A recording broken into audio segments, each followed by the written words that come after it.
Hello friends, আমি চলে এসেছি আমি কার্তিক আমার নতুন YouTube channel to side kitchen. আজকে একটা নতুন রেসিপি নিয়ে আজকে রেসিপি হচ্ছে রুই মাছ দিয়ে তেল ঝাল রেসিপি বানিয়ে দেখাবো। তো সেটা বানাতে কী কী উপকরণ লাগাসুন দেখে। তার আগে একটা কথা বলে আমার চ্যানেলে যেসব ভিডিও ছাড়া আছে, আপনাদের যদি ভালো লেগে থাকে লাইক কমেন্ট শেয়ার করবেন, বেশি বেশি করে শেয়ার করবেন। আপনি যদি আমার চ্যানেল নতুন হয়ে থাকেন প্লিজ সাবস্ক্রাইব করে দেবেন, নিচে বেল নোটিফিকেশনটা অল করে দেবেন যাতে আমার ভিডিও আপনাদের কাছে আগে পৌঁছে যায়। তাহলে চলুন রুই মাছের তেল ঝাল রেসিপিটা বানাতে কী কী উপকরণ লাগে আসুন দেখায়।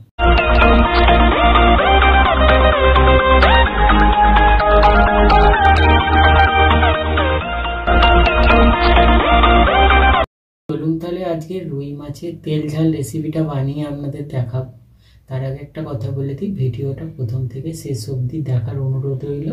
তাহলে চলুন রেসিপিটা শুরু করি। আমি গ্যাসটা জেলে কড়াটা আগেই বসিয়ে দিয়েছিলাম, কড়াটা গরম হয়ে গেছে। আমি মাছটা ভাজার জন্য আগে কড়ার মধ্যে তেলটা দিয়ে দেবো। তেলটা গরম হয়ে গেছে, মাছগুলো দিয়ে দেবো। মাছগুলো মুহূর্তে মাছটি আমি দিয়ে দিচ্ছি তেলের মধ্যে। সব মাছগুলো দিয়ে ভালো করে ভেজে নেব। মাছগুলো ভেজে নিয়ে তুলে নেবো। তেলের ওপর দিয়ে দেবো দুটো শুকনো লঙ্কা, একটু কালো জিরে। শুকনো লঙ্কা কালো জিরেটা দিয়ে একটু ভেজে নিয়েছি। এবার আমি দিয়ে দেবো টমেটো কুচি।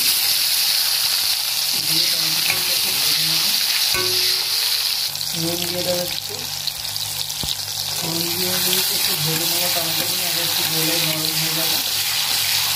আমি সরষেটাকে বেটে রেখেছিলাম, ওর মধ্যে দিয়ে দেবো হলুদ গুঁড়ো, দিয়ে দেবো লঙ্কার গুঁড়ো, দিয়ে দেবো জিরে গুঁড়ো। ভাজা হয়ে গেছে, এবার আমি মধ্যে সরষে বাটার মধ্যে লঙ্কা হলুদ আর জিরে গুঁড়ো যেটা দিয়ে রেখেছি সেটা দিয়ে ঢেলে দেবো। ভালো করে মশলাটাকে কষে নেব। মশলাটা ভালো করে কষে নিয়েছি, এবারে ভেজে রাখা মাছগুলো দিয়ে দেবো। ভালো করে নেড়ে চেড়ে নেবো একটু।